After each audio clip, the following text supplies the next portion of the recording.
ನಮಸ್ಕಾರಗಳು. ನನ್ನ ಹೆಸರು ಮೋಹನ್ ಎಂ. ನಾನು ಕಳೆದ 8 ವರ್ಷಗಳಿಂದ ಮನೋವಿಜ್ಞಾನ ವಿಭಾಗದಲ್ಲಿ ಉಪನ್ಯಾಸಕನಾಗಿ ಕೆಲಸವನ್ನು ನಿರ್ವಹಿಸ್ತಾ ಇದ್ದೇನೆ. ಪ್ರಸ್ತುತ ನಾನು ಬೆಂಗಳೂರು ವಿಶ್ವವಿದ್ಯಾಲಯ ಜ್ಞಾನಭಾರತಿ ಕ್ಯಾಂಪಸ್ ಮನೋವಿಜ್ಞಾನ ವಿಭಾಗದಲ್ಲಿ ಕೆಲಸವನ್ನು ನಿರ್ವಹಿಸ್ತಾ ಇದ್ದೇನೆ.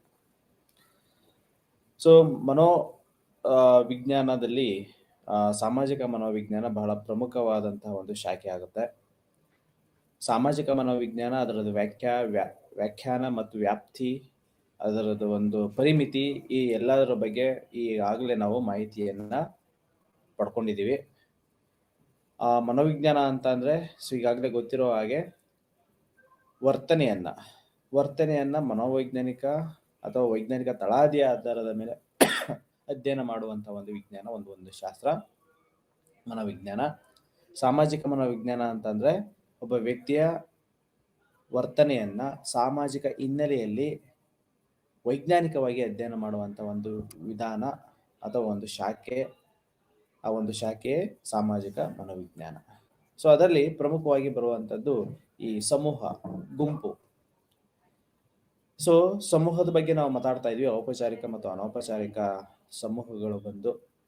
ಸೊ ಒಬ್ಬ ಸಮೂಹ ಅಂತ ಪ್ರಾರಂಭ ಆಗ್ಬೇಕು, ಅದು ಶುರು ಆಗ್ಬೇಕು ಅನ್ನೋದೇ ಆದ್ರೆ ಅಲ್ಲಿ ಒಬ್ಬ ವ್ಯಕ್ತಿಗಳ ಒಂದು ಸಮೂಹ, ಆ ಸಮೂಹದಲ್ಲಿ ಇರ್ತಕ್ಕಂಥ ಒಂದು ಒಟ್ಟಾರೆಯಾದಂಥ ಒಂದು ಅಭಿಪ್ರಾಯಗಳು, ಆ ಅಭಿಪ್ರಾಯಗಳು ಯಾವ ಉದ್ದೇಶಗಳಿಗೋಸ್ಕರ ಫಾರ್ಮ್ ಆಗಿರುತ್ತೆ, ಸಾಮಾನ್ಯವಾದಂತಹ ಒಂದು ಗುರಿ ಅಥವಾ ಉದ್ದೇಶಗಳು ಏನು ಅನ್ನೋದು ಈ ಒಂದು ಸಮೂಹದಲ್ಲಿ ಬರ್ತಾ ಹೋಗುತ್ತೆ. ಸೊ ಅದರಲ್ಲಿ ಅನುಸರಣೆಯ ಪ್ರಭಾವ. ಅನುಸರಣೆ ಅಂತ ಅಂದ್ರೆ ಸೊ ನಾವು ಒಂದು ಸಮೂಹ ಅಂತ ತೆಗೆದುಕೊಂಡಾಗ ಸೊ ಅಲ್ಲಿ ಮಿನಿಮಮ್ 2 ಅಂತೂ ನಾವು ಇರಬೇಕಾಗತ್ತೆ. ಸೊ ಹಲವಾರು ಅಥವಾ 2 ಅಥವಾ ಅದಕ್ಕಿಂತ ಹೆಚ್ಚಿನ ವ್ಯಕ್ತಿಗಳು ಏನು ಒಟ್ಟಾರೆಯಾಗಿ ಇರ್ತಾರೆ, ಅವರೆಲ್ಲ ಯಾವೆಲ್ಲ ಒಂದು ಸಾಮಾನ್ಯವಾದಂತಹ ಒಂದು ಉದ್ದೇಶ ಸಾಧನೆಗಾಗಿ ದಿನನಿತ್ಯದ ಚಟುವಟಿಕೆಗಳಲ್ಲಿ ತೊಡಗ್ತಾ ಇರ್ತಾರೆ, ಅವರೆಲ್ಲರೂ ಸಹ ಒಂದೇ ರೀತಿಯಾದಂತಹ ಕೆಲವೊಂದು ರೂಲ್ಸ್ ಅಂಡ್ ರೆಗ್ಯುಲೇಷನ್ಸ್ ಅಂಡರ್ ಅಲ್ಲಿ ಕೆಲಸವನ್ನು ನಿರ್ವಹಿಸ್ತಾ ಇರ್ತಾರೆ. ಸೊ ಆ ಒಂದು ಸಮೂಹ ಅಥವಾ ಒಂದು ಸಮೂಹದ ಧ್ಯೇಯೋದ್ದೇಶಗಳಲ್ಲಿ ಬಂದಿರತಕ್ಕಂತಹ ಒಂದು ಒಟ್ಟಾರೆಯಾದಂತಹ ಒಂದು ವ್ಯಕ್ತಿಗಳ ಅನುಸರಣೆ. ಸೊ ಪ್ರಭಾವಗಳು ಹೇಗ್ ಬರುತ್ತೆ? ಅನುಸರಣೆಯ ಪ್ರಭಾವಗಳು, ಒಬ್ಬ ವ್ಯಕ್ತಿ, ಸಮೂಹದ ಸದಸ್ಯ ಸೊ ಯಾವ ರೀತಿಯಾದಂತಹ ಕೆಲಸವನ್ನ ನಿರ್ವಹಿಸ್ತಾ ಇರ್ತಾರೆ, ಏನೆಲ್ಲ ರೂಲ್ಸ್ ಫಾಲೋ ಮಾಡ್ತಾ ಇರ್ತಾರೆ, ರೆಗ್ಯುಲೇಷನ್ಸ್ ಗಳ ಅಂಡರ್ ಅಲ್ಲಿ ಕೆಲಸವನ್ನ ನಿರ್ವಹಿಸ್ತಾ ಇರ್ತಾರೆ. ಸೊ ಮತ್ತೊಬ್ಬರ ವರ್ಕರ್ಸ್ ಮೇಲೆ ತನ್ನದೇ ಆದಂತಹ ಪ್ರಭಾವಗಳನ್ನ ಬೀರ್ತಾ ಹೋಗುತ್ತೆ. ಅವರು ಒಂದು ಸ್ಟಿಪ್ಯುಲೇಟೆಡ್ ಟೈಮಿಂಗ್ಸ್ ಅಲ್ಲಿ ಎಷ್ಟು ಕೆಲಸವನ್ನ ನಿರ್ವಹಿಸಿದ್ದಾರೆ, ಹೇಗ್ ಮಾಡ್ತಾ ಇದ್ದಾರೆ, ಯಾವ ಡೈರೆಕ್ಷನ್ಸ್ ಅಲ್ಲಿ ಅವ್ರು ಹೋಗ್ತಾ ಇದ್ದಾರೆ. ಸೊ ಇವೆಲ್ಲವೂ ಸಹ ವರ್ಕರ್ಸ್ಗಳಿಗೆ ಅಥವಾ ಸಹ ಸದಸ್ಯರುಗಳಿಗೆ ತನ್ನದೇ ಆದಂತಹ ಒಂದು ಇಂಪ್ಯಾಕ್ಟ್ ಅನ್ನ ಮಾಡ್ತಾ ಹೋಗ್ತಾರೆ, ಅಥವಾ ಇಂಪ್ಯಾಕ್ಟ್ ಆಲ್ಮೋಸ್ಟ್ ಆಲ್ ಅದು ಆಗ್ತಾ ಹೋಗುತ್ತೆ. ಸೊ ಏನಕ್ಕೆ ಅಂತ ಅಂದ್ರೆ ಸೊ ಎಲ್ರೂ ಒಂದು ವರ್ಕ್ ಫೋರ್ಸ್ ಅಲ್ಲಿ ಇದ್ದಾರೆ ಅನ್ನೋದೇ ಆದ್ರೆ ಸೊ ಅದು ವರ್ಕರ್ಸ್ ಮೇಲೆ ತನ್ನದೇ ಆದಂತಹ ಇಂಪ್ಯಾಕ್ಟ್ ಅನ್ನ ಮಾಡುತ್ತೆ. ಸೊ ನಾವು ಒಂದು ಒಗ್ಗಟ್ಟು, ಈ ಅನುಸರಣೆಯಲ್ಲಿ ಬರ್ತಕ್ಕಂಥ ಸೊ ಏನು ಒಂದು ಯೂನಿಟಿ, ಒಂದು ಒಗ್ಗಟ್ಟು ಅಂತ ಇರುತ್ತೆ. ಆ ಯೂನಿಟಿ ಬಲವಾಗಬೇಕು, ಸ್ಟ್ರಾಂಗ್ ಆಗ್ಬೇಕು, ಅದು ಇನ್ನೊಂದು ಸಮೂಹಕ್ಕೆ ಅದು ಇನ್ಫ್ಲೂಯೆನ್ಸ್ ಮಾಡಬೇಕು. ಈ ಅನುಸರಣೆಯ ಪ್ರಭಾವ ಹೇಗೆ, ಯಾವ ಆಧಾರದ ಮೇಲೆ ಇಂಪ್ಯಾಕ್ಟ್ ಮಾಡುತ್ತೆ ಅನ್ನೋದೇ ಆದ್ರೆ ನಮ್ಮಲ್ಲಿ ಅಂದ್ರೆ ಒಂದು ಸಮೂಹದ ಸದಸ್ಯರ ಒಗ್ಗಟ್ಟು ಯಾವ ರೀತಿ ಅನ್ನೋದ್ರ ಮೇಲೆ ಅನುಸರಣೆಯ ಪ್ರಭಾವ ನಿಂತ್ಕೊಳ್ತಾ ಹೋಗುತ್ತೆ, ಅಥವಾ ಅದು ಪ್ರಭಾವಳಿಗಳನ್ನ ಬೀರ್ತಾ ಹೋಗುತ್ತೆ. ಸೊ ಎಲ್ರೂ ಒಗ್ಗಟ್ಟಿನಿಂದ ಇದ್ದಾರೆ, ಸೊ ಒಂದು ಲೈನ್ ಏನ ಹಾಕೊಂಡಿದ್ದಾರೆ, ಅಥವಾ ಒಂದು ರೂಲ್ಸ್ ಗಳನ್ನ ಏನ್ ಹಾಕೊಂಡಿದ್ದಾರೆ, ಎಲ್ಲರೂ ಆ ಒಂದು ರೂಲ್ಸ್ ಗಳಿಗೆ, ರೆಗ್ಯುಲೇಷನ್ಸ್ ಗಳಿಗೆ ಅಥವಾ ಕಟ್ಟುಪಾಡುಗಳಿಗೆ ಬದ್ಧರಾಗಿದ್ದಾರೆ, ಅದನ್ನ ಫಾಲೋ ಮಾಡ್ತಾ ಇದ್ದಾರೆ, ಚಾಚೂ ತಪ್ಪದೆ ಅದನ್ನ ಬದ್ಧರಾಗಿ ಅದನ್ನ ಫಾಲೋ ಮಾಡ್ತಾ ಇದ್ದಾರೆ ಅಂದ್ರೆ ಒಗ್ಗಟ್ಟು ಇದೆ ಅನ್ನೋದಾದ್ರೆ ಸೊ ಅಲ್ಲಿ ಅನುಸರಣೆಯ ಪ್ರಭಾವ ತುಂಬಾ ಹೆಚ್ಚಾಗಿರುತ್ತೆ. ಸೊ ಅವ್ರು ಹಾಕೊಂಡಿರ್ತಕ್ಕಂಥದ್ದೇ ಕೆಲವೊಂದು ಕಟ್ಟುಪಾಡುಗಳನ್ನ, ನೀತಿ ನಿಯಮಗಳನ್ನ ಸಡಿಲ ಮಾಡ್ಕೊಳ್ತಾ ಹೋಗಿದ್ದಾರೆ. ಸೊ ಒಬ್ರು ಇನ್ನೊಬ್ರಿಗೆ ಇನ್ಫ್ಲೂಯೆನ್ಸ್ ಆಗ್ತಾ ಇಲ್ಲ, ಒಬ್ರು ಇನ್ನೊಬ್ರ ರೂಲ್ಸ್ ಗಳನ್ನ ಫಾಲೋ ಮಾಡ್ತಾ ಇಲ್ಲ. ಸೊ ಅಥವಾ ಒಬ್ರಿಗೆ ಏನ್ ಡೈರೆಕ್ಷನ್ಸ್ ಇರುತ್ತೆ, ಸೊ ಅವರು ಮತ್ತೊಬ್ಬರಿಗೆ ಹೇಳುವಂತದ್ದಾಗುತ್ತೆ, ಮತ್ತೆ ಅವರು ಫಾಲೋ ಮಾಡಲ್ಲ ಅನ್ನೋದು ಅವ್ರಿಗೇನು ಹೈಯರ್ ಅಥಾರಿಟಿ ಅಂತ ಬಂದಿರುತ್ತೆ. ಇದೆಲ್ಲ ಮ್ಯಾಚ್ ಆಗ್ತಾ ಇಲ್ಲ ಅನ್ನೋ ಅಂತ ಸಂದರ್ಭದಲ್ಲಿ, ಅಂದ್ರೆ ಒಗ್ಗಟ್ಟು ಇಲ್ಲ ಅಂತ ಸಂದರ್ಭದಲ್ಲಿ ಅನುಸರಣೆಯ ಪ್ರಭಾವವು ಸಹ ಕಡಿಮೆ ಆಗ್ತಾ ಹೋಗುತ್ತೆ. ಅನುಸರಣೆ ಫಸ್ಟ್ ನಾವು ಏನನ್ನ ಡೈರೆಕ್ಷನ್ ಅನ್ನ ಕೊಟ್ಟಿರ್ತೀವಿ, ಏನನ್ನ ಫಾಲೋ ಮಾಡಬೇಕು ಅನ್ನೋ ಒಂದು ಅಂದಾಜಿರುತ್ತೆ, ನಿಯಮಗಳು ಇರುತ್ತೆ. ಸೊ ಆ ನಿಯಮಾವಳಿಗಳಿಗೆ ಬದ್ಧರಾಗಿದ್ದಾಗ ಮಾತ್ರ, ಅಥವಾ ಸದಸ್ಯರ ಒಂದು ಇಂಟರ್ ರಿಲೇಶನ್ಶಿಪ್, ಸಮೂಹಗಳ ನಡುವೆ ಇರ್ತಕ್ಕಂಥ ಒಂದು ಇಂಟರ್ ರಿಲೇಶನ್ಶಿಪ್ ಯಾವ ರೀತಿಯಾಗಿರುತ್ತೆ. ಸೊ ಇದೆಲ್ಲದೂ ಸಹ ಈ ಒಗ್ಗಟ್ಟನ್ನ ಪ್ರದರ್ಶನ ಮಾಡಲಿಕ್ಕೆ ಇರ್ತಕ್ಕಂಥ ಒಂದು ಎಲಿಮೆಂಟ್ಗಳು. ಸಮೂಹ ಅಥವಾ ಸಮೂಹದ ಸದಸ್ಯರುಗಳ ನಡುವೆ ಇರ್ತಕ್ಕಂಥ ಒಗ್ಗಟ್ಟು, ಒಂದು ಆರ್ಗನೈಸೇಷನ್ ಅಂತ ಬಂದಾಗ ವಿವಿಧ ಗುಂಪುಗಳ ನಡುವೆ ಇರ್ತಕ್ಕಂಥ ಒಂದು ಒಗ್ಗಟ್ಟು. ಸೊ ಅದು ಅನುಸರಣೆಯ ಮೇಲೆ ತನ್ನದೇ ಆದಂತ ಇಂಪ್ಯಾಕ್ಟ್ ಅನ್ನ ಮಾಡ್ತಾ ಹೋಗುತ್ತೆ, ಪ್ರಭಾವಗಳನ್ನ ಬೀರ್ತಾ ಹೋಗುತ್ತೆ. ಸೊ ಆಬ್ವಿಯಸ್ಲಿ ಈ ಮಾಡ್ರೇಟ್ ಟೈಪ್ ಆಫ್ ಏನು ಯುನಿಟಿ ಅಂತ ನಾವು ಅಂತ ಅನ್ನೋದೇ ಆದ್ರೆ, ಅದು ಒಗ್ಗಟ್ಟು ಅಂತ ಆದ್ರೆ, ಸೊ ಕೆಲವೊಂದು ಡೈರೆಕ್ಷನ್ಸ್ ಅಲ್ಲಿ ಅಥವಾ ಕೆಲವೊಂದು ಡೈಮೆನ್ಷನ್ಸ್ ಅಲ್ಲಿ ನಾವು we can follow some certain rules and regulations which is given by the organisation ಅಂತಾದ್ರೆ, ಅನುಸರಣೆಯ ಪ್ರಭಾವಗಳು ಸಹ ಅಲ್ಲಿ ಮಾಡ್ರೇಟ್ ಲೆವೆಲ್ ಆಗಿ ಇರುವಂತದ್ದನ್ನ ನಾವು ಕಾಣಬಹುದು. ಸೊ ಯಾವ ರೀತಿಯಾದಂತ ಒಗ್ಗಟ್ಟಿರುತ್ತೆ, ಯಾವ ರೀತಿಯಾದಂತಹ ಇಂಟರ್ಪರ್ಸನಲ್ ರಿಲೇಶನ್ಶಿಪ್ ಅನ್ನ ಹೊಂದಿರ್ತಾರೆ, ಅಥವಾ ಆ ಎನ್ವಿರಾನ್ಮೆಂಟ್ ಆರ್ಗನೈಸೇಷನ್ ಕಲ್ಪಿಸಿಕೊಟ್ಟಿದ್ಯಾ, ಅಥವಾ ಆ ಒಂದು ಎನ್ವಿರಾನ್ಮೆಂಟ್ ಸಹ ಸದಸ್ಯರ ನಡುವೆ ಇದೆಯಾ. ಸೊ ಈ ಎಲ್ಲ ಅಂಶಗಳು ಈ ಅನುಸರಣೆಯ ಪ್ರಭಾವದ ಮೇಲೆ ತನ್ನದೇ ಆದಂತ ಒಂದು ಪ್ರಭಾವಗಳನ್ನು ಬೀರ್ತಾ ಹೋಗುತ್ತೆ. ಸಮೂಹದ ಗಾತ್ರ ಅಫ್ಕೋರ್ಸ್. ಸೊ ಈ ಅನುಸರಣೆಯ ಪ್ರಭಾವ ಬೀರ್ಬೇಕು ಅನ್ನೋದೇ ಆದ್ರೆ ಸಮೂಹದ ಗಾತ್ರ ಸೊ ಎಲ್ರಿಗೂ ಕ್ಯಾಚಿ ಆಗೋ ರೀತಿಯಾಗಿರ್ಬೇಕು, ಅಂದ್ರೆ ಚಿಕ್ಕದಾಗಿರ್ಬೇಕು. ಸೊ ಚಿಕ್ಕದಾಗಿತ್ತು ಅಂತ ಅಂದಾಗ ಅಫ್ಕೋರ್ಸ್ ಅಲ್ಲಿ ಒಗ್ಗಟ್ಟು ಅಂತಕ್ಕಂಥದ್ದು ಬರುತ್ತೆ. ಒಗ್ಗಟ್ಟು ಅಂತ ಬಂತು ಅಂತಂದಾಗ ಅನುಸರಣೆಯ ಪ್ರಭಾವಗಳು ತುಂಬಾ ಜಾಸ್ತಿ ಆಗ್ತಾ ಹೋಗುತ್ತೆ. ಅನುಸರಣೆ ಅಥವಾ ಅದರ ಪ್ರಭಾವಳಿಗಳು ಕಡಿಮೆ ಆಗ್ತಾ ಇದೆ ಅಂತ ಅನ್ನೋದೇ ಆದ್ರೆ, ಸೊ ಅಲ್ಲಿ ಸಮೂಹ ಅಥವಾ ಸಮೂಹದಲ್ಲಿ ಇರ್ತಕ್ಕಂಥ ಸದಸ್ಯರ ಗಾತ್ರ ಹೆಚ್ಚಾಗ್ತಾ ಇದೆ ಅನ್ನೋ ಅರ್ಥ.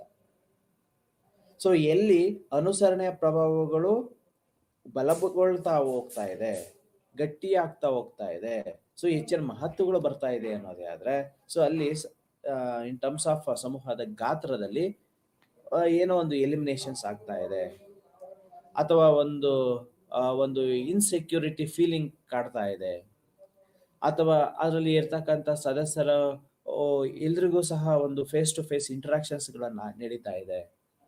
ಸೊ ಎಲ್ರಿಗೂ ಈಸಿಯಾಗಿ ರೀಚ್ ಆಗ್ತಾ ಇದೆ. ಸೊ ಎಲ್ಲ ಒಂದು ಗುಣಲಕ್ಷಣಗಳ ಒಂದು ಪ್ರಭಾವವೇ ಈ ಸಮೂಹದ ಗಾತ್ರ ಅನುಸರಣೆಯ ಮೇಲೆ ಉಂಟಾಗ್ತಾ ಹೋಗುತ್ತೆ.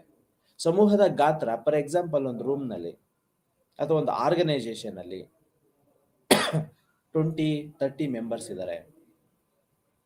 ಸೊ ಪ್ರತಿಯೊಂದು ಹಂತದಲ್ಲೂ ಮೀಟಿಂಗ್ ಆಗ್ತಾ ಇರುತ್ತೆ, ಅಥವಾ ಪ್ರತಿಯೊಂದು ಡೇ ನಲ್ಲಿ ಮೀಟಿಂಗ್ ಆಗ್ತಾ ಇರುತ್ತೆ, ಅಥವಾ ಪ್ರತಿಯೊಂದು ಈವೆಂಟ್ಗೆ ಮೀಟಿಂಗ್ ಆಗ್ತಾ ಇದೆ ಅಂತ ಅಂದ್ರೆ, ಸೊ ಎಲ್ಲರೂ ಒಂದು ಇಂಟ್ರಾಕ್ಷನ್ಸ್ ಇರುತ್ತೆ, ಎಲ್ಲಿ ಆರ್ಗ್ಯುಮೆಂಟ್ಸ್ ಇರುತ್ತೆ, ಎಲ್ಲಿ ಡಿಸ್ಕಷನ್ಸ್ ಇರುತ್ತೆ.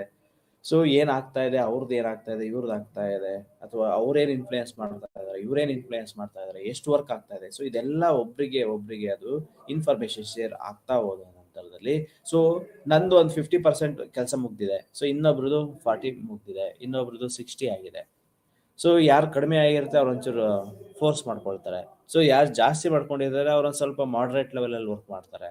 ಸೊ ಹೀಗೆ ಒಬ್ಬರ ವರ್ಕ್ ಇನ್ನೊಬ್ಬರ ಮೇಲೆ ಇನ್ಫ್ಲೂಯೆನ್ಸ್ ಮಾಡುತ್ತೆ. ಸೊ ಯಾವಾಗ ಸಮೂಹದ ಗಾತ್ರ ಕಡಿಮೆ ಇದ್ದಾಗ, ಸಮೂಹದ ಗಾತ್ರ ಹೇಗೆ ಕಡಿಮೆ ಇದ್ದಾಗ ಜಾಸ್ತಿ ಅಂತ ಅಂದ್ರೆ, ಸೊ ಒಂದು ಸಮೂಹದಲ್ಲಿ ಎಷ್ಟು ಸದಸ್ಯರಿದ್ದಾರೆ, ಆ ಸದಸ್ಯರ ಓವರ್ ಆಲ್ ಪರ್ಫಾರ್ಮೆನ್ಸ್ ಎಷ್ಟಿದೆ, ಅದು ಯಾವ ರೀತಿಯಾಗಿ ಕ್ಯಾಲ್ಕುಲೇಷನ್ ಆಗ್ತಾ ಇದೆ, ಸೊ ನಾನು ಎಷ್ಟು ಮಾಡಬೇಕು, ಅಥವಾ ನಾನು ಆ ಸಮೂಹಕ್ಕೆ ಕಂಪೇರ್ ಮಾಡಿದಾಗ ಎಷ್ಟು ಹೆಜ್ಜೆ ಮುಂದಿದ್ದೀನಿ, ಇದೆಲ್ಲ ಇನ್ಫಾರ್ಮೇಶನ್ಸು ಒಬ್ಬ ಸಮೂಹದ ಸದಸ್ಯನಿಗೆ ಸಿಗ್ತಾ ಇದೆ ಅಂತ ಅಂದಾಗ ಈ ಅನುಸರಣೆಯ ಪ್ರಭಾವಗಳು ಅಲ್ಲಿ ಗಟ್ಟಿಗೊಳ್ತಾ ಹೋಗ್ತಾವೆ. ಅದೇ ಈ ಅನುಸರಣೆ ಪ್ರಭಾವಗಳು ಇನ್ಫ್ಲೂಯೆನ್ಸೇ ಮಾಡ್ತಾ ಇಲ್ಲ, ಪ್ರಭಾವಗಳೇ ಇಲ್ಲ ಅನ್ನೋದೇ ಆದ್ರೆ, ಸೊ ಅಲ್ಲಿ ಒಂದು ಆರ್ಗನೈಸೇಷನ್ ಅಂತ ಅಂದ್ರೆ ಸಾವಿರಾರು ಜನ ಇರ್ತಾರೆ, ಸಾವಿರಾರು ವಿಭಾಗಗಳು ಇರುತ್ತೆ, ಅಥವಾ ಸಾವಿರಾರು ಒಪಿನಿಯನ್ಸ್ಗಳು ಅಲ್ಲಿ ಫಾರ್ಮ್ ಆಗ್ತಾ ಹೋಗುತ್ತೆ. ಸೊ ಒಂದು ಕ್ಲಿಯರ್ ಕಟ್ ಆದಂತ ಒಂದು ಡೈರೆಕ್ಷನ್ಸ್ ಇಲ್ಲ, ಅಥವಾ ಒಂದು ಯಾವುದೋ ಒಂದು ಸಮೂಹದಲ್ಲಿ ಒಬ್ರನ್ನ ಒಬ್ರು ಮೀಟ್ ಮಾಡಕ್ ಆಗ್ತಾ ಇಲ್ಲ. ಸೊ ಇಂಟ್ರಾಕ್ಷನ್ಸ್ ಆ ಒಂದು ಸಮೂಹದಲ್ಲಿ ಅಥವಾ ಒಂದು ಆರ್ಗನೈಸೇಷನ್ ಅಲ್ಲಿ ಒಬ್ಬ ಸಾವಿರಾರು ಜನ ವರ್ಕ್ ಮಾಡುವಂತ ಸಂದರ್ಭದಲ್ಲಿ ಸೊ ಹೇಗೆ, ಸೊ ಅವ್ರನ್ನ ಹೆಂಗೆ ಅಪ್ರೋಚ್ ಮಾಡುವಂಥದ್ದು, ಯಾರನ್ನ ನಾವು ಅಲ್ಲಿ ಅಪ್ರೋಚ್ ಮಾಡುವಂಥದ್ದು, ಸೊ ಎಲ್ಲ ವಾಸ್ಟ್ ಇರೋದಂತ ಒಂದು ಸಮೂಹದಲ್ಲಿ ಅಥವಾ ವಾಸ್ಟ್ ಇರ್ತಕ್ಕಂಥ ಒಂದು ಆರ್ಗನೈಸೇಷನ್ ಅಲ್ಲಿ ಈ ಒಂದು ಅನುಸರಣೆಯ ಪ್ರಭಾವಗಳು ಕಡಿಮೆ ಆಗ್ತಾ ಹೋಗುತ್ತೆ. ಯಾಕೆಂತಂದ್ರೆ ಇಂಟರ್ಪರ್ಸನಲ್ ರಿಲೇಶನ್ಶಿಪ್ಗಳು ಎಸ್ಟಾಬ್ಲಿಷ್ ಆಗೋದಿಲ್ಲ. ಅವರ ನಡುವೆ ಸಂಭಾಷಣೆಗಳು ಸಹ, ಅಂದ್ರೆ ಸಮೂಹದಲ್ಲಿ ಇರ್ತಕ್ಕಂಥ ಸದಸ್ಯರ ನಡುವೆ ಆಗ್ತಕ್ಕಂಥ ಸಂಭಾಷಣೆಗಳು ಅಥವಾ ಸಂಭಾಷಣೆಯ ಒಂದು ಒಂದು ಪ್ರಮಾಣ ಕಡಿಮೆ ಆಗ್ತಾ ಹೋದಂತ ಸಂದರ್ಭದಲ್ಲಿ ಸೊ ಅನುಸರಣೆಯ ಪ್ರಭಾವಗಳು ಸಹ ತನ್ನದೇ ಆದಂತಹ ಒಂದು ಲಿಮಿಟೇಷನ್ಸ್ಗೆ ಒಳಗಾಗ್ತಾ ಹೋಗುತ್ತೆ. ಔಪಚಾರಿಕ ಮತ್ತು ಅನೌಪಚಾರಿಕ ಸಮೂಹ. ಸೊ ಇಲ್ಲಿ ಔಪಚಾರಿಕ ಸಮೂಹಗಳಿತ್ತು ಅಂತಂದಾಗ ಸೊ ನಾವು ಈಗಾಗಲೇ ನಾವು ನೋಡಿದ್ವಿ ಔಪಚಾರಿಕ ಅಂತಂದ್ರೆ ಏನು, ಅನೌಪಚಾರಿಕ. ಸೊ ಔಪಚಾರಿಕ ಅಂತಂದ್ರೆ ಒಂದು ಸೊ ಎಲ್ಲರೂ ಒಂದು ಸಾಮಾನ್ಯವಾದಂತ ಉದ್ದೇಶ ಸಾಧನೆಗಾಗಿ, ಸಾಮಾನ್ಯವಾದಂತ ಉದ್ದೇಶದ ಗುರಿ ಈಡೇರಿಕೆಗಾಗಿ ತನ್ನದೇ ಆದಂತ ಚಟುವಟಿಕೆಗಳನ್ನ ಆಕ್ಟಿವಿಟೀಸ್ಗಳಿಗೆ ಒಳಗು ಮಾಡ್ಕೊಳ್ತಾ ಇರ್ತಾರೆ. ಅನೌಪಚಾರಿಕದಲ್ಲೂ ಸಹ ಏನಾಗಿರುತ್ತೆ, ಸೊ ಅಲ್ಲಿ ಒಂದು ಒಂದು ಬೌಂಡ್ರೀಸ್ ಇರುತ್ತೆ, ಒಂದು ಬಾಂಡ್ ಅಂತ ಇರುತ್ತೆ ಸದಸ್ಯರುಗಳ ನಡುವೆ. ಸೊ ಎಲ್ರು ಒಂದು ಉದ್ದೇಶಕ್ಕೋಸ್ಕರ ಏನ್ ಮಾಡ್ತಾ ಇದೀವಿ ಅನ್ನೋ ಒಂದು ಅರಿವಿರುತ್ತೆ. ಅವ್ರು ಯಾರು ಅಂದ್ರೆ ಮುಖ ಪರಿಚಯ ಆಗಿರ್ಬೋದು ಅಥವಾ ಅವ್ರ ಪರಿಚಯ ಆಗಿರಬಹುದು. ಸೊ ಈ ರೀತಿಯಾದಂತ ಒಡನಾಟಗಳು ಇರಬಹುದು. ಸೊ ಇದೆಲ್ಲದೂ ಸಹ ಔಪಚಾರಿಕ ಸಮೂಹದಲ್ಲಿ ಇರುತ್ತೆ. ಆದ್ರೆ ಅನೌಪಚಾರಿಕ ಸಮೂಹ ಸೊ ಒಬ್ರು ಇನ್ನೊಬ್ರ ಮುಖ ಪರಿಚಯ ಇರೋದಿಲ್ಲ, ಒಂದೇ ಉದ್ದೇಶಕ್ಕೋಸ್ಕರ ವರ್ಕ್ ಮಾಡ್ತಾ ಇರ್ಬೋದು, ಬೇರೆ ಬೇರೆ ಪ್ರದೇಶಗಳಲ್ಲಿ ವರ್ಕ್ ಮಾಡ್ತಾ ಇರ್ಬೋದು, ಅವರೆಲ್ಲ ಮಾಡುವಂತಹ ಒಂದು ಉದ್ಯೋಗ ಒಂದೇ ರೀತಿಯಾಗಿರಬಹುದು. ಓಕೆ, ಸೊ ಆದ್ರೆ ಸೊ ಅಲ್ಲಿ ಸದಸ್ಯರ ನಡುವೆ ಸೊ ಒಂದು ಒಂದು ಪರಿಣಾಮಕಾರಿಯಾದಂತಹ ಒಂದು ಸಂವಹನ ಇರೋದಿಲ್ಲ, ಪರಿಣಾಮಕಾರಿಯಾದಂತಹ ಒಂದು ಇಂಟರ್ಪರ್ಸನಲ್ ರಿಲೇಶನ್ಶಿಪ್ ಎಸ್ಟಾಬ್ಲಿಷ್ ಆಗಿರೋದಿಲ್ಲ. ಸೊ ಒಂದು ಉದ್ದೇಶ ಸಾಧನೆಗೋಸ್ಕರ ಅವರು ಅಸೆಂಬಲ್ ಆಗ್ತಾರೆ. ಅದರ ಒಂದು ಅವಶ್ಯಕತೆ ಮುಗಿದ ನಂತರದಲ್ಲಿ ಸೊ ಅವರ ಯಾರಿಗೂ ಸಹ ತನ್ನದೇ ಆದಂತಹ ಒಂದು ಒಂದು ಒಂದು ಇಂಟ್ರಾಕ್ಷನ್ಸ್ ಆಗಲಿ, ಪರಿಚಯ ಆಗಲಿ ಅಥವಾ ಫರ್ದರ್ ಏನಿ ಡೆವಲಪ್ಮೆಂಟ್ಸ್ ಆಗಲಿ ಸೊ ಈ ರೀತಿಯಾಗಿ ಒಂದು ಸಂಪರ್ಕ ಕಟ್ ಆಗುತ್ತೆ ಅನೌಪಚಾರಿಕ ಸಮೂಹದಲ್ಲಿ. ಸೊ ಹೀಗೆ ಸಮೂಹ ಔಪಚಾರಿಕ ಸಮೂಹಗಳಿತ್ತು ಅಂತ ಅಂದಾಗ ಅಲ್ಲಿ ಅನುಸರಣೆಯ ಪ್ರಭಾವಗಳು ಜಾಸ್ತಿ ಆಗಿರುತ್ತೆ.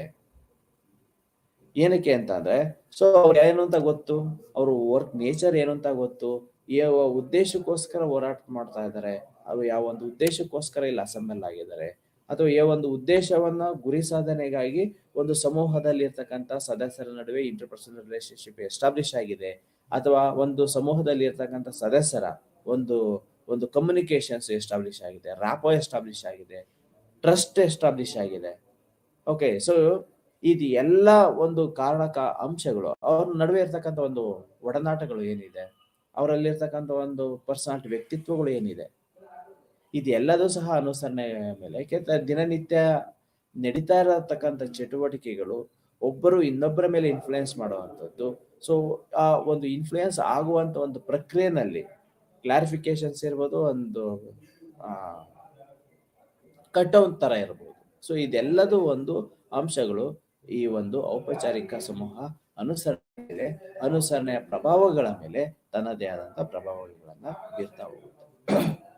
ಅಫ್ಕೋರ್ಸ್ ಈ ಅನೌಪಚಾರಿಕ ಸಮೂಹ, ಅನೌಪಚಾರಿಕ ಸಮೂಹ ಅಂತಂದ್ರೆ ಸೊ ಯಾರು ಸದಸ್ಯರ ನಡುವೆ ಇರ್ತಕ್ಕಂತಹ ಒಂದು ಸಂಬಂಧ ಗಾಢವಾಗಿರೋದಿಲ್ಲ, ಅವರ ನಡುವೆ ಒಂದು ಸಂವಹನ ತುಂಬಾ ಕೆಳಮಟ್ಟದಲ್ಲಿರುತ್ತೆ, ಕಡಿಮೆ ಪ್ರಮಾಣದಲ್ಲಿರುತ್ತೆ, ಅಥವಾ ಅವರಲ್ಲಿರ್ತಕ್ಕಂಥ ಒಂದು ರ್ಯಾಪೋ ಆಗಿರ್ಬೋದು, ಇಂಟರ್ಪರ್ಸನಲ್ ರಿಲೇಶನ್ಶಿಪ್ ಇರ್ಬೋದು, ಅವ್ರ ನಡುವೆ ಇರ್ತಕ್ಕಂಥ ಒಂದು ಟ್ರಸ್ಟ್ ಬಿಲ್ಡಿಂಗ್ ಇರ್ಬೋದು, ಇವೆಲ್ಲವೂ ಸಹ ಕಡಿಮೆ ಆಗ್ತಾ ಹೋಗಿರುತ್ತೆ.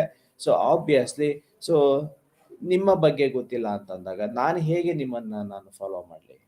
ಅಟ್ಲೀಸ್ಟ್ ಅಂದ್ರೆ ಫೇಸ್ ಟು ಫೇಸ್ ಬೇಕು ಅಂತಾನೆ ಏನಿಲ್ಲ, ನಿಮ್ಮ ಪರಿಚಯ ಆಗಿರ್ಬೇಕು. ಯಾವ ರೀತಿ ಆಗಿರ್ಬೇಕು? ಯಾವ್ದಾರ ಒಂದು ಮೀಡಿಯಾ ಮುಖಾಂತರನೋ, ಯಾವ್ದಾರ ಒಂದು ಒಂದು ಅಂಗಗಳ ಮುಖಾಂತರ, ಓಕೆ, ಸೊ ಯಾವ್ದೋ ಒಂದು ಮಾಧ್ಯಮಗಳ ಮುಖಾಂತರವು ಒಬ್ಬ ವ್ಯಕ್ತಿಯ ಪರಿಚಯ ಮತ್ತೊಬ್ಬರಿಗೆ ಆಗಿತ್ತು ಅಥವಾ ಆಗಿದೆ ಅನ್ನೋದೇ ಆದ್ರೆ ಸೊ ಅಲ್ಲಿ ಅನುಸರಣೆ ಸಮೂಹದಲ್ಲಿರ್ತಕ್ಕಂಥ ಒಂದು ಒಗ್ಗಟ್ಟು ಪ್ರದರ್ಶನಕ್ಕೆ ಅದೊಂದು ವೇದಿಕೆ ಆಗುತ್ತೆ.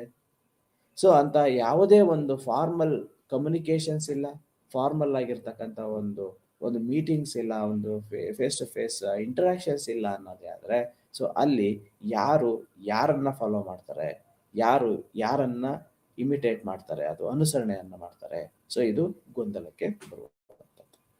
ಸೊ ಹೀಗೆ ಅನುಸರಣೆಯ ಪ್ರಭಾವಗಳನ್ನು ನಾವು ಮಾತನಾಡಬೇಕು ಅನ್ನೋ ಸಂದರ್ಭದಲ್ಲಿ ಒಗ್ಗಟ್ಟು ಸಮೂಹದ ಗಾತ್ರ ಎಷ್ಟು ಪ್ರಮುಖ ಪಾತ್ರವನ್ನು ವಹಿಸುತ್ತದೋ ಅಷ್ಟೇ ಪ್ರಮುಖವಾದ ಪಾತ್ರವನ್ನು ಔಪಚಾರಿಕ ಅನೌಪಚಾರಿಕ ಸಮೂಹಗಳು ಸಹ ವಹಿಸ್ತವೆ. ಕೊನೆಯದಾಗಿ ಹೇಳಬೇಕು ಅನ್ನೋದೇ ಆದರೆ ಸಾಮಾಜಿಕ ಪ್ರಭಾವ. So social impact, the effect of society is also one of the contributing factor for ಅನುಸರಣೆ ಅಂತ ಹೇಳ್ಬೋದು. ಸೊ ಸಾಮಾಜಿಕ, ನಾವೆಲ್ಲಿ ವಾಸವಾಗಿದ್ದೀವಿ, ಎಲ್ಲಿ ಯಾವ ಎನ್ವಿರಾನ್ಮೆಂಟ್ ಅಲ್ಲಿ ಇದ್ದೀವಿ, ಏನ್ ಮಾಡ್ತಾ ಇದೀವಿ, ನಮ್ಮ ವರ್ಕ್ ಏನು, ಆಬ್ಜೆಕ್ಟ್ ಏನು ಅಂತ ಸಂದರ್ಭದಲ್ಲಿ ಸಾಮಾಜಿಕವಾಗಿರ್ತಕ್ಕಂಥ ಒಂದು ಪ್ರಭಾವ ನಮ್ಮ ಓಕೆ. ಸೊ ಯಾವ ಒಂದು ಆಂಗಲ್ ಇಂದ ನಾವೊಂದು ಒಂದು ವಸ್ತುವನ್ನ ನಾವು ಪರ್ಸೀವ್ ಮಾಡ್ತಾ ಇದೀವಿ, ಅದಕ್ಕೆ ಇಂಟರ್ಪ್ರಿಟೇಷನ್ ಕೊಡ್ತಾ ಇದೀವಿ, ಯಾವ ಹಿನ್ನೆಲೆಯಿಂದ ಒಂದು ವ್ಯಕ್ತಿಯನ್ನ ನಾವು ಗ್ರಹಿಸ್ಕೊಳ್ತಾ ಇದ್ದೀವಿ, ಇನ್ ಟರ್ಮ್ಸ್ ಆಫ್ ಜಾತಿನ, ಇನ್ ಟರ್ಮ್ಸ್ ಆಫ್ ಕಮ್ಯುನಿಟಿನ, ಇನ್ ಟರ್ಮ್ಸ್ ಆಫ್ ಯಾವ condition, economical condition, social condition, political condition, ಯಾವ ಒಂದು ಬ್ಯಾಕ್ ಗ್ರೌಂಡ್, ಅದರ ಆಧಾರದ ಮೇಲೆ ಅಂದ್ರೆ ಈ ಒಂದು ಸಾಮಾಜಿಕ ಪ್ರಭಾವಗಳು ಏನಿದೆ, ಸಾಮಾಜಿಕವಾದಂತಹ ಒಂದು ಇಂಪ್ಯಾಕ್ಟ್ ಎಫೆಕ್ಟ್ ಏನಿದೆ ಅದು ಇತ್ತು ಅಂತ ಅಂದಾಗ, ಅದರ ಪ್ರಭಾವಗಳು ಜಾಸ್ತಿ ಇದೆ ಅಂತ ಅಂದಾಗ, ಸೊ ಆಬ್ವಿಯಸ್ಲಿ ನಮ್ಮಲ್ಲಿ ಇರ್ತಕ್ಕಂಥ ಸದಸ್ಯರ ನಡುವೆ ಇರ್ತಕ್ಕಂತಹ ಒಂದು ಅನುಸರಣೆಯ ಪ್ರಭಾವಗಳು ಜಾಸ್ತಿ ಆಗ್ತಾ ಹೋಗುತ್ತೆ. ಸೊ ಯಾವಾಗ ಇಲ್ಲ, ಅಫ್ಕೋರ್ಸ್ ಈ ಅನುಸರಣೆಯ ಪ್ರಭಾವಗಳು ಕಡಿಮೆ ಆಗ್ತಾ ಹೋಗುತ್ತೆ. ಸೊ ಆಲ್ ಟುಗೆದರ್ ಏನು ಒಗ್ಗಟ್ಟು, ಸಮೂಹದ ಗಾತ್ರ, ಔಪಚಾರಿಕ ಮತ್ತು ಅನೌಪಚಾರಿಕ ಸಮೂಹಗಳು, ಸಾಮಾಜಿಕ ಪ್ರಭಾವಳಿಗಳು, ಸೊ ಇವೆಲ್ಲವೂ ಸಹ ಅನುಸರಣೆಯ ಮೇಲೆ ತನ್ನದೇ ಆದಂತಹ, so it's A kind of mixture. So kind of mixture ಅಂತಂದ್ರೆ, ಸೊ ಅಲ್ಲಿ ಒಗ್ಗಟ್ಟು ಇರಬೇಕು, ಸಮೂಹದ ಗಾತ್ರ ಅಂದ್ರೆ ಎಲ್ಲರಿಗೂ ಈಸಿಯಾಗಿ ರೀಚ್ ಆಗುವಂತ ಒಂದು ಸಾಧನ, ಸಂಪರ್ಕವನ್ನು ಸಾಧನೆ ಮಾಡುವಂತ ಒಂದು ಅವಕಾಶನೂ ಸಹ ಅಲ್ಲಿ ಇರಬೇಕು.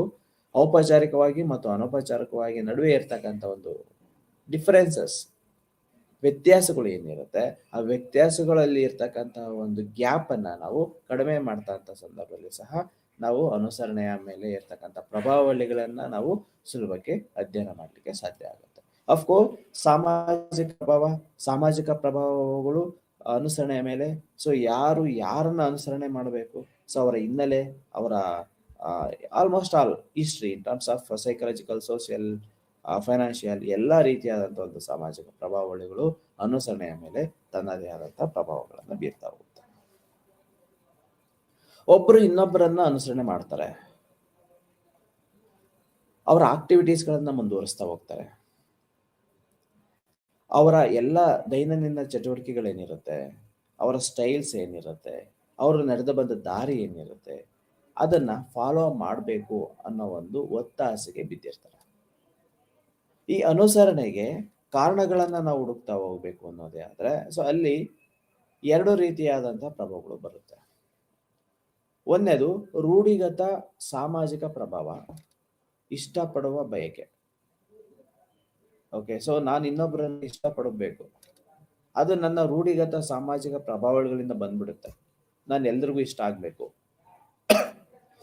ನನ್ನಲ್ಲಿರ್ತಕ್ಕಂಥ ಗುಣಲಕ್ಷಣಗಳು ಎಲ್ರಿಗೂ ಇಷ್ಟ ಆಗ್ಬೇಕು, ಪ್ರೊಜೆಕ್ಟ್ ಆಗ್ಬೇಕು, ನಾನು ಮೋಸ್ಟ್ ಪಾಪ್ಯುಲರ್ ಆಗ್ಬೇಕು, ಇಷ್ಟಪಡುವ ಆ ಒಂದು ಬಯಕೆ ಇರುತ್ತಲ್ಲ, ನನ್ನನ್ನ ಎಲ್ರು ಇಷ್ಟಪಡ್ಬೇಕು ಅನ್ನೋ ಒಂದು, ಅದು ರೂಢಿಗತವಾಗಿ ಬಂದಿರತಕ್ಕಂಥ ಸಾಮಾಜಿಕ ಪ್ರಭಾವ.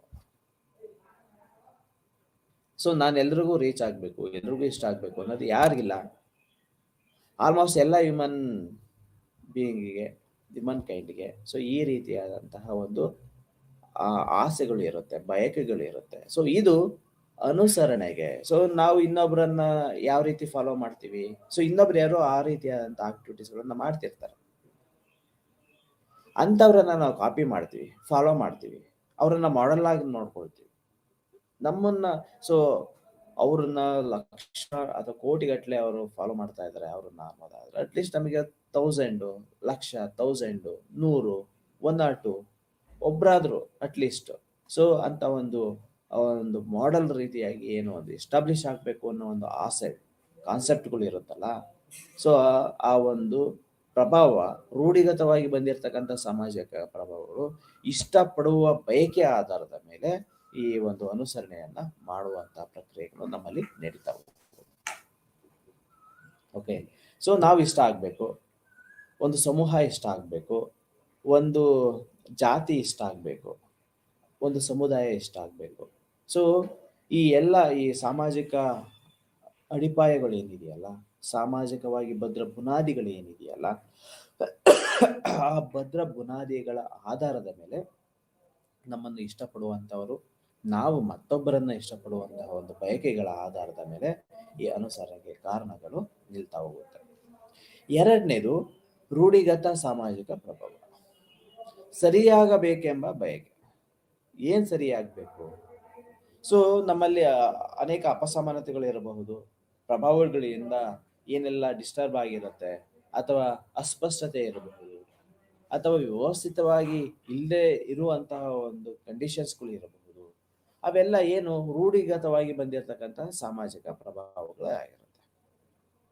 ನಮ್ಮಲ್ಲಿ ಏನು ಒಂದು ಮೋಟೋ ಇರುತ್ತಲ್ಲ, ಸರಿಯಾಗಬೇಕು, ಅದನ್ನ ಸರಿ ಮಾಡಬೇಕು, ಆ ಸಿಸ್ಟಮ್ ಏನೋ ಕರಪ್ಟ್ ಅಂತ ಇದೆ, ಅದು ಸರಿ ಮಾಡಬೇಕು, ಈ ಸಿಸ್ಟಮ್ ಏನೋ ಒಂದಿದೆ ಫಾಲೋ ಮಾಡ್ತಾ ಇಲ್ಲ, ಅದನ್ನು ಸರಿ ಮಾಡಬೇಕು ಅಂತ ಒಂದು ಬಯಕೆ.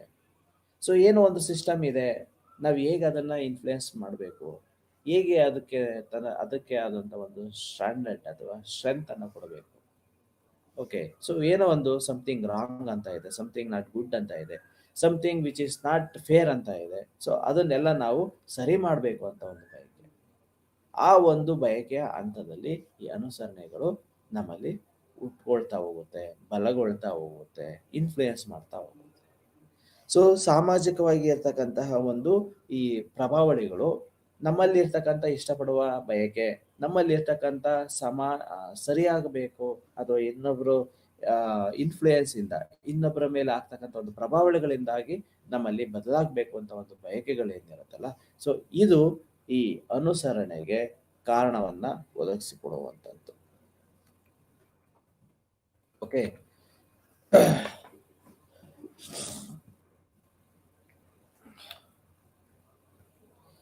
ಈ ಅನುಸರಣೆಯ ಅನಾನುಕೂಲಗಳು. ಅನುಸರಣೆಯಲ್ಲಿ ಇರ್ತಕ್ಕಂಥದ್ದು ಪ್ರತಿರೋಧ. ಈ ಪ್ರತಿರೋಧವನ್ನು ನಾವು ನೋಡ್ಬೇಕು ಅನ್ನೋದೇ ಆದ್ರೆ,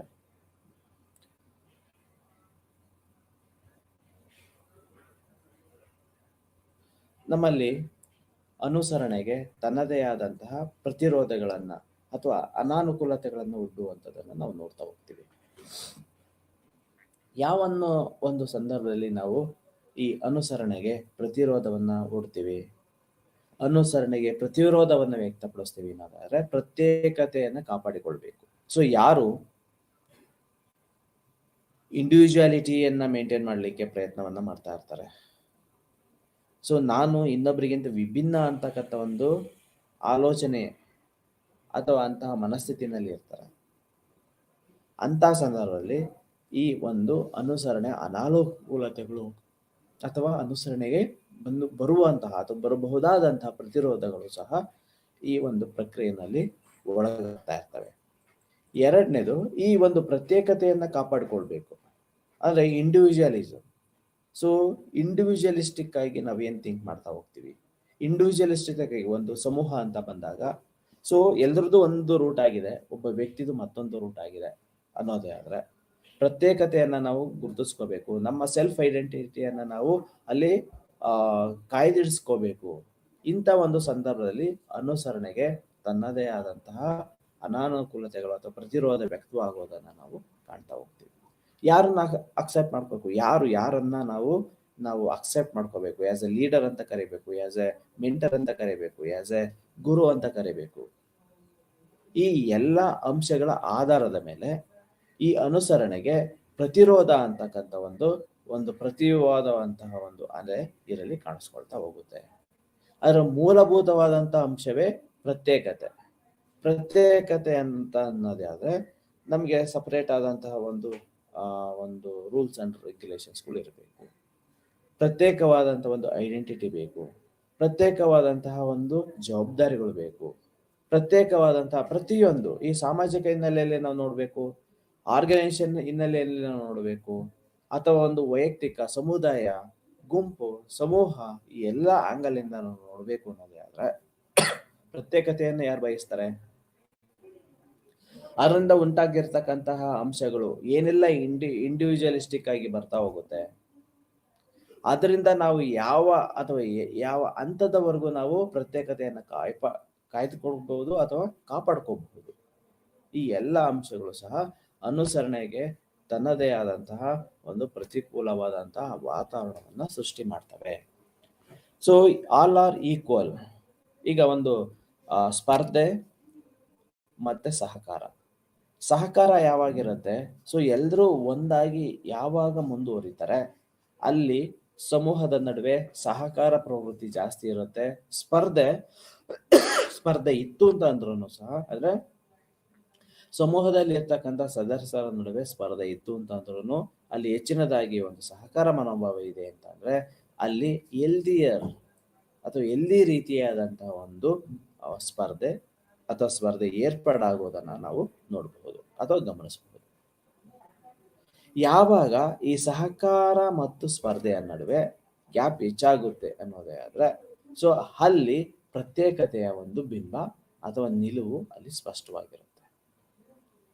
ಓಕೆ, ಈ ಸ್ಪರ್ಧೆ ಮತ್ತು ಸಹಕಾರ ಎರಡೂ ಸಹ ಬೇರೆ ಅಥವಾ ವಿರುದ್ಧ ದಿಕ್ಕಿನಲ್ಲೇ ಇದ್ರೂ ಸಹ ಅದು ಒಂದಕ್ಕೆ ಒಂದು ಪೂರಕವಾಗಿರುತ್ತೆ, ಒಂದಕ್ಕೆ ಒಂದು ನಿರ್ದಿಷ್ಟವಾದ ಡೈರೆಕ್ಷನ್ಸ್ ಗಳನ್ನ ಕೊಡ್ತಾ ಹೋಗುತ್ತೆ.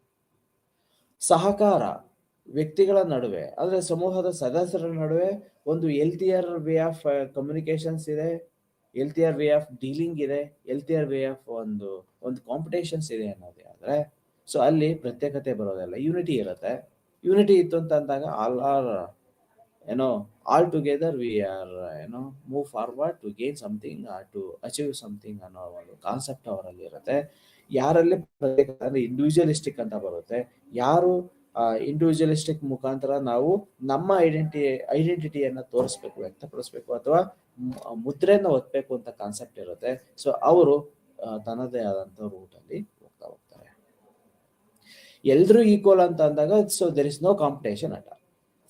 ಸೊ ನಾನು ಒಂದು ಕೆಲಸ ಆಗ್ತಾ ಇದೆ ಅಂತ ಅಂದಾಗ ಅಡ್ವಾಂಟೇಜ್ ತೆಗೆದುಕೋಬೇಕು ಅಂತ ಅಂದಾಗ ಸೊ ಅಲ್ಲಿ ವ್ಯಕ್ತಿಗಳ ನಡುವೆ, ಸಮೂಹದ ಸದಸ್ಯರ ನಡುವೆ ಒಂದು ಪ್ರತಿರೋಧಗಳು ಬರುತ್ತೆ, ಡಿಫರೆನ್ಸ್ ಆಫ್ ಒಪಿನಿಯನ್ಸ್ಗಳು ಬರುತ್ತೆ. ಅದರಿಂದ ಮ್ಯಾಕ್ಸಿಮಮ್ ವರ್ತ್ ಅನ್ನ ನಾನೇ ಪಡ್ಕೋಬೇಕು ಅಂತ ಬಂದಾಗ ಸೊ ಆಗ ಡಿಫರೆನ್ಸ್ ಆಫ್ ಒಪಿನಿಯನ್ಸ್ಗಳು ಫಾರ್ಮ್ ಆಗುತ್ತೆ. ಸೊ ಹೀಗೆ ಈ ಅನುಸರಣೆಯಲ್ಲಿ ಕಂಡು ಬಂದಿರತಕ್ಕಂಥ ಒಂದು ಅನಾನುಕೂಲತೆಗಳು, ಯಾವಾಗ ನಾವು ಪ್ರತ್ಯೇಕತೆಯನ್ನ ಕಾಪಾಡ್ಕೋಬೇಕು ಅನ್ನೋ ಒಂದು ಕಾನ್ಸೆಪ್ಟಿಗೆ ಅಥವಾ ಜಿದ್ದಾಜಿದ್ದಿಗೆ ನಾವು ಬೀಳ್ತಾ ಹೋಗ್ತೀವಿ, ಆಗ ಅನುಸರಣೆಯ ಈ ಒಂದು ಅನಾನುಕೂಲತೆಗಳು ನಮ್ಮಲ್ಲಿ ಹೆಚ್ಚು ಬಾಧೆ ಮಾಡ್ತಾ ಹೋಗುತ್ತೆ. ಪ್ರತ್ಯೇಕತೆ ಈಗ ಹೇಳಿರೋ ಹಾಗೆ ಆಲ್ ಆರ್ ಈಕ್ವಲ್ ಅಂತ ಅಂದಾಗ ಸೊ ಯಾರು ಹೆಚ್ಚು ಅಥವಾ ಯಾರು ಕಡಿಮೆ ಅಂತಕ್ಕಂಥ ಒಂದು ವಿಷಯ ಬರೋದಿಲ್ಲ. ಒಂದು ಸಮೂಹದಲ್ಲಿ ಎಲ್ಲರೂ ಒಂದು 10 ಮೆಂಬರ್ಸ್ ಇರ್ತಕ್ಕಂಥ ಒಂದು ಸಮೂಹದಲ್ಲಿ ಎಲ್ಲರೂ ಈಕ್ವಲ್ ರೆಸ್ಪಾನ್ಸಿಬಿಲಿಟಿ ಇರುತ್ತೆ, ಎಲ್ಲರೂ ಈಕ್ವಲ್ ಶೇರಿಂಗ್ ಇರುತ್ತೆ. ಅದು ಒಳ್ಳೇದೋ ಕೆಟ್ಟದ್ದು ಅಥವಾ ಪಾಸಿಟಿವ್ ನೆಗೆಟಿವ್ ಎಲ್ಲರೂ ಸಹ ಈಕ್ವಲ್ ಶೇರಿಂಗ್ ಇರುತ್ತೆ ಅಂತ ಅಂದಾಗ sir there is no point at all. ಅಲ್ಲಿ ಯಾವುದೇ ರೀತಿಯಾದ ಡಿಫರೆನ್ಸ್ ಒಪಿನಿಯನ್ಸ್ಗಳು ಬರೋದಿಲ್ಲ, ಪ್ರತಿರೋಧಗಳು ಬರೋದಿಲ್ಲ. ಅಲ್ಲಿ ಸಹಕಾರ ಮನೋಭಾವ ಜಾಸ್ತಿ ಇರುತ್ತೆ. ಸ್ಪರ್ಧೆ ಇತ್ತು ಅಂತಂದ್ರೆ ಹೆಲ್ತಿಯರ್ ಆಟಿಟ್ಯೂಡ್ ಅಲ್ಲಿ ಒಂದು ಸ್ಪರ್ಧೆ ಅಥವಾ ಕಾಂಪಿಟೇಷನ್ಸ್ಗಳು ಮುಂದುವರಿತಾ ಹೋಗುತ್ತೆ. ಸೊ ಎಲ್ಲಿ ಈ ಪ್ರತ್ಯೇಕತೆ ಮನೆ ಮಾಡುತ್ತೆ, ಐಡೆಂಟಿಟಿ ಕ್ರೈಸಿಸ್ ಶುರುವಾಗುತ್ತೆ. ಅಂತಹ ಸಂದರ್ಭದಲ್ಲಿ ನಮ್ಮಲ್ಲಿ ಕಂಡು ಬಂದಿರತಕ್ಕಂಥ ಹಲವಾರು ಅನಾನುಕೂಲತೆಗಳ ಒಂದು ಮಾನದಂಡತೆಯ ಆಧಾರದ ಮೇಲೆ ಯಾರು ಒಬ್ಬ ವ್ಯಕ್ತಿಯನ್ನ ನಾವು ಮುಂದುವರಿಸುವಂತಹ ಪ್ರಕ್ರಿಯೆಗೆ ನಾವು ಚಾಲನೆಯನ್ನ ಕೊಡ್ತೇವೆ. ಇಂಡಿವಿಜುವಲ್ ಐಡೆಂಟಿಟಿ ಅಥವಾ ಐಡೆಂಟಿಟಿ ಕ್ರೈಸಿಸ್ಗೆ ಯಾವ ಒಬ್ಬ ವ್ಯಕ್ತಿ ಅಥವಾ ಸಮೂಹದ ಸದಸ್ಯರು ಒಳಗಾಗಿರ್ತಾರೆ ಸೊ ಅಲ್ಲಿ ಸಹಕಾರನೂ ಕಡಿಮೆ ಇರುತ್ತೆ. ಅಥವಾ ಕಾಂಪಿಟೇಷನ್ ಇದೆ ಅಂತಂದಾಗ ಅಲ್ಲಿ ನೆಗೆಟಿವ್ ಅನ್ಹೆಲ್ದಿಯರ್ ವೇ ಆಫ್ ಕಾಂಪಿಟೇಷನ್ಸ್ ಅಲ್ಲಿ ಇರೋದನ್ನ ನಾವು ಕಾಣಬಹುದು.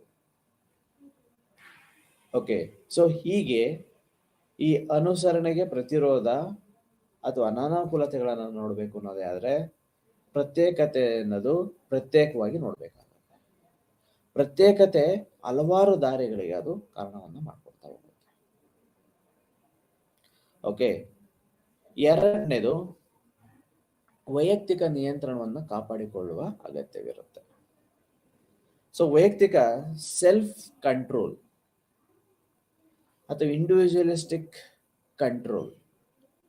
ಸೊ ಯಾರು ತಮ್ಮ ಅಭಿಪ್ರಾಯಗಳು, ಅನಿಸಿಕೆಗಳು, ನೀತಿ ನಿಯಮಗಳು, ಯಾರು ಈ ಎಲ್ಲ ಒಂದು ಸಮೂಹದಲ್ಲಿ ಇರ್ತಕ್ಕಂತಹ ತನ್ನದೇ ಆದಂತಹ ಬೌಂಡ್ರಿಗಳ ಅರಿವಿರುತ್ತೆ, ಅಂತ ಸಂದರ್ಭದಲ್ಲಿ ನಾನು ಏನು, ನನ್ನ ರೋಲ್ ಏನು, ನನ್ನ ಒಂದು ಪ್ರೆಸೆನ್ಸ್ ಏನು, ವೈಯಕ್ತಿಕವಾದಂತಹ ಈ ನಿಯಂತ್ರಣವನ್ನು ನಾವು ಕಾಪಾಡ್ಕೋಬೇಕು ಅನ್ನೋದೇ ಹಾಗೆ ಅಲ್ಲಿ ಅಥವಾ ಅದರಲ್ಲಿ ಇರ್ತಕ್ಕಂತಹ ಅನೇಕ ಅಂಶಗಳು ಏನು ಅನ್ನೋದನ್ನ ನಾವು ನೋಡೋದೇ ಆದ್ರೆ, ಸೊ ಯಾರಲ್ಲಿ ಈ ಅನುಸರಣೆಯ ಪ್ರಭಾವಗಳು ಜಾಸ್ತಿ ಇರುತ್ತೆ ಅಲ್ಲಿ ವೈಯಕ್ತಿಕ ನಿಯಂತ್ರಣ ಅಷ್ಟೇ ಪ್ರಮಾಣದಲ್ಲಿ ಇರುತ್ತೆ.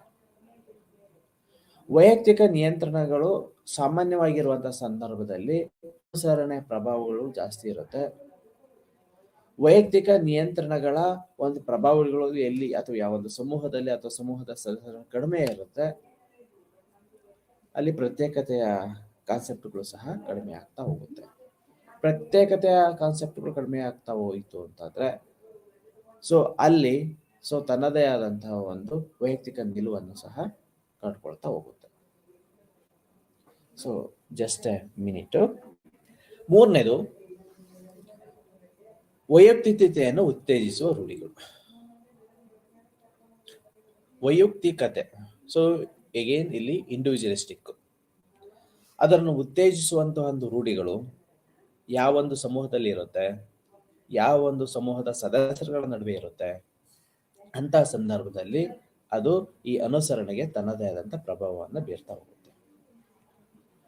ಇಂಡಿವಿಜುವಲಿಸ್ಟಿಕ್ ಯಾವ ಒಂದು ಸಮೂಹ ತನ್ನದೇ ಆದಂತಹ ಒಂದು ಕಾಂಟ್ರಿಬ್ಯೂಷನ್ಸ್ ಗಳನ್ನ ಮಾಡ್ತಾ ಹೋಗುತ್ತೆ, ಯಾರು ಉತ್ತೇಜಿಸುವಂತಹ ರೂಢಿಗಳು ಬಲವಾಗಿ ಇರುತ್ತೆ ಅಂತಹ ಸಂದರ್ಭದಲ್ಲಿ ಈ ಅನುಸರಣೆಯ ಅನಾನುಕೂಲತೆಗಳು ಹೆಚ್ಚಾಗ್ತಾ ಹೋಗುತ್ತೆ ಅಥವಾ ಈ ಅನುಸರಣೆಗೆ ತನ್ನದೇ ಆದಂತಹ ಪ್ರತಿರೋಧಗಳನ್ನ ವ್ಯಕ್ತಪಡಿಸ್ತಾ ಹೋಗ್ತಾರೆ.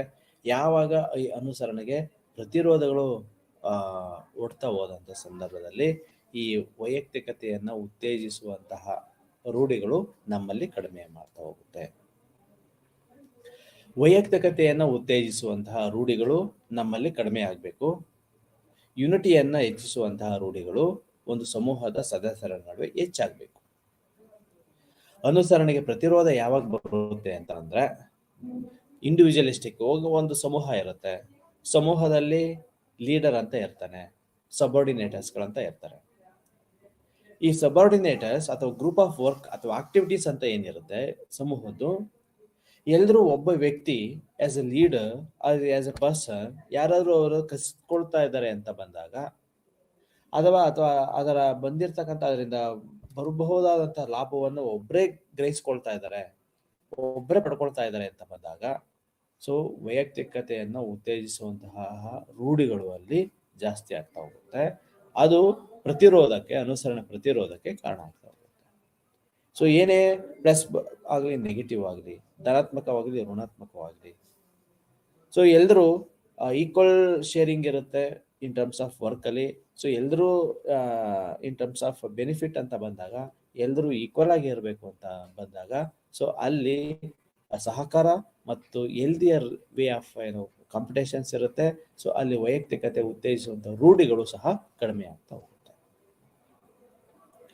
ಯಾವಾಗ ವೈಯಕ್ತಿಕತೆಯನ್ನ ಉತ್ತೇಜಿಸುವ ರೂಢಿಗಳು ಅಥವಾ ಸಂಪ್ರದಾಯಗಳು ಜಾಸ್ತಿ ಆಗ್ತಾ ಹೋಗುತ್ತೆ ಅಲ್ಲಿ ಅನುಸರಣೆಗೆ ತನ್ನಷ್ಟಕ್ಕೆ ತಾನೇ ಪ್ರತಿರೋಧಗಳನ್ನ ಸೊ ಯಾರು ಮಾಡಕ್ ಹೋಗೋದಿಲ್ಲ, ಯಾರು ಇನ್ನೊಬ್ಬರನ್ನ ಮಾದರಿಯಾಗಿ ತೆಗೆದುಕೊಳ್ಳೋದಿಲ್ಲ,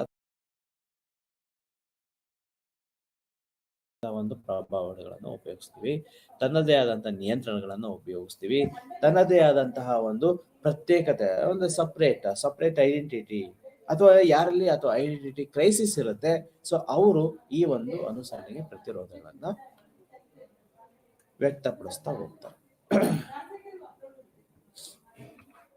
ನೆಕ್ಸ್ಟ್ ಗುಂಪು ಸಂವಹನ ಆ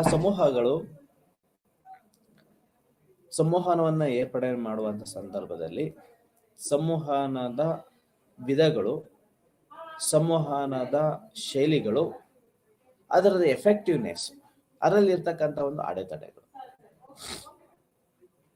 ಇದೆಲ್ಲದರನ್ನು ಸಹ ನಾವು ಕೂಲಂಕುಷವಾಗಿ ಅಧ್ಯಯನವನ್ನ ಮಾಡಬೇಕಾಗುತ್ತೆ. ಒಂದು ಒಂದು ಸಮೂಹ ತನ್ನ ಒಂದು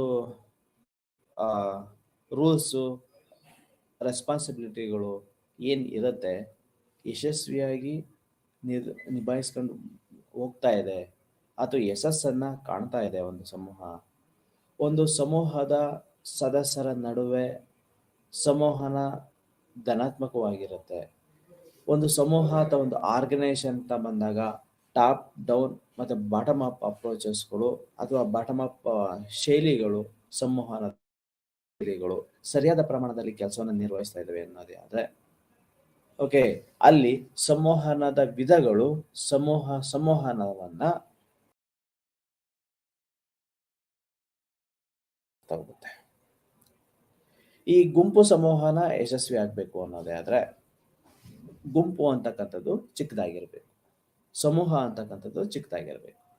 ಸೊ ಅಲ್ಲಿ ಯಾವುದು ಅಥವಾ ಯಾವ ಒಂದು ಆರ್ಗನೈಸೇಷನ್ ಅಥವಾ ಬಾಟಮ್ ಅಪ್ ಆಗಿರ್ಬಹುದು ಅಥವಾ ಟಾಪ್ ಡೌನ್ ಆಗಿರಬಹುದು, ಸಮೂಹಕ್ಕೆ ತನ್ನದೇ ಆದಂತ ಒಂದು ಸಂವಹನ ಎಫೆಕ್ಟಿವ್ ಆಗಿದೆ ಅಥವಾ ಪರಿಣಾಮಕಾರಿಯಾಗಿದೆ ಅನ್ನೋದೇ ಆದ್ರೆ ಸೊ ಅಫ್ಕೋರ್ಸ್ ಆ ಒಂದು ಸಮೂಹದ ಇತರ ಎಲ್ಲ ಚಟುವಟಿಕೆಗಳು ಚೆನ್ನಾಗಿ ಆಗ್ತಾ ಇರುತ್ತೆ.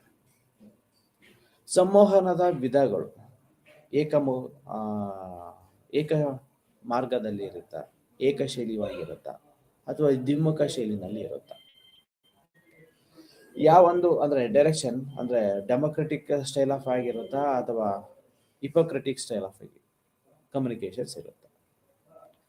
ಅದರಲ್ಲಿರ್ತಕ್ಕಂಥ ಸಮೂಹದಲ್ಲಿ ಉಂಟು ಮಾಡುವಂತಹ ಒಂದು ಶೈಲಿಗಳು, ಸಮೂಹದಲ್ಲಿ ಕಂಡು ಬರ್ತಕ್ಕಂಥ ವಿಧಗಳು ಯಾವೆಲ್ಲ ಅಂಶಗಳಿಗೆ ಒಳಗಾಗಿರುತ್ತೆ, ಯಾವೆಲ್ಲ ಶೈಲಿಗಳನ್ನ ಹೊಂದಿರ್ತಾರೆ.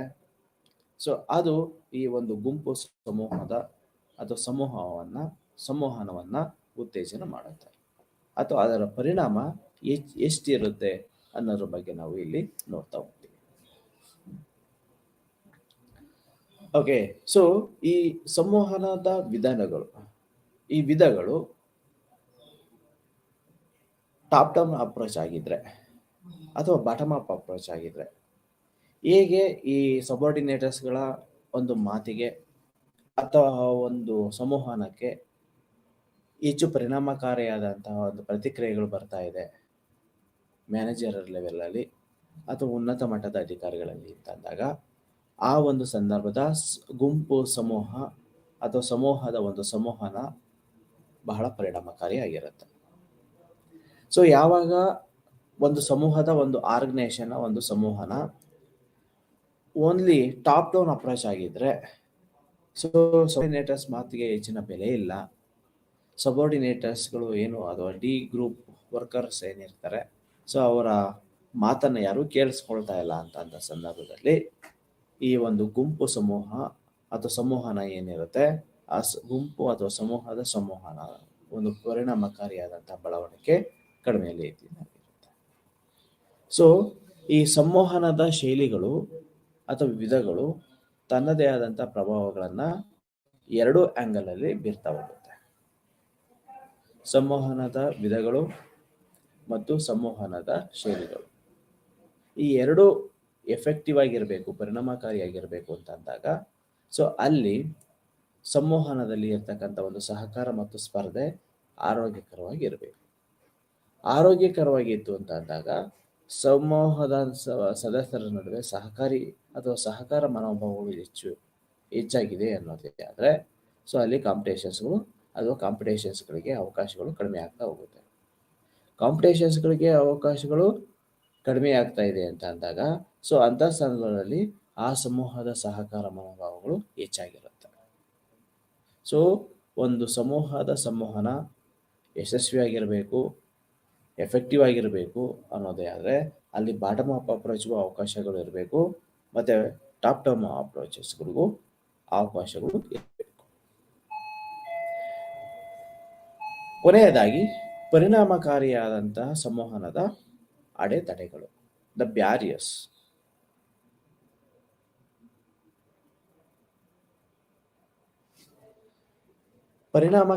ಒಂದು ಸಂವಹನ ಪರಿಣಾಮಕಾರಿಯಾಗಿ ಇರಬೇಕು ಅನ್ನೋದೇ ಆದರೆ ಅಲ್ಲಿ ಯಾವುದೇ ರೀತಿಯಾದಂಥ ಬ್ಯಾರಿಯರ್ಸ್ಗಳು ಇರಬಾರ್ದು, ಅಂದರೆ ಅಡೆತಡೆಗಳು ಇರಬಾರ್ದು. ಒಂದು ಸಮೂಹ ಅಡೆತಡೆಗಳಿಗೆ ಒಳಗಾಗ್ತಾ ಇದೆ ಅನ್ನೋದೇ ಆದರೆ ಸಂವಹನ ಪರಿಣಾಮಕಾರಿಯಾಗಿ ಆಗ್ತಾ ಇಲ್ಲ ಅನ್ನೋದೇ ಆದರೆ ಅದಕ್ಕೆ ಹಲವಾರು ರೀತಿಯಾದಂತಹ ಉದಾಹರಣೆಗಳನ್ನು ಸಹ ನಾವು ಕೊಡಬಹುದು. ಅದೇ ತನ್ನದೇ ಆದಂತಹ ಒಂದು ಅವಕಾಶಗಳನ್ನು ಸಹ ಕೊಡಬಹುದು. ಅಂದರೆ ಪರಿಣಾಮಕಾರಿಯಾದಂತಹ ಸಂವಹನ ಆಗಬೇಕು ಅನ್ನೋದಾದರೆ ಸೌಂಡು ಕ್ಲಿಯರ್ ಆಗಿರಬೇಕು.